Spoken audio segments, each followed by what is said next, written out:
Neda Balluku ka ndarë me ndjekësit një rrofim të sinqert për mënyrën se si ka pasqyruar ndër vite jetën e saj familjare. Ajo pranon se imazhi i një martese ideale që përsillte në rrjete sociale nuk ka qenë gjithmonë në përputhje me realitetin e saj privat. Mbase gënjeva, shkrua Neda, duke sqaruar se nuk bëhej fjalë për një mashtrim të qëllimshëm, por për nevojën për të besuar se kishte ndërtuar familjen dhe marrëdhënien që dëshironte. Ajo ka kërkuar ndjekëse për këtë mungesë sinqeriteti, ndërsa thekson se vijon të besojë te dashuria dhe partneriteti i shëndetshëm.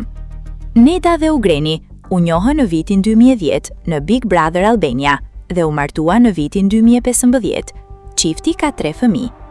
Në nëntor 2025, Neda konfirmoi se kishte nisur procedurat e divorcit, duke thënë se vendimi erdhi pas një periudhe kur marrëdhënia nuk ishte më e shëndetshme.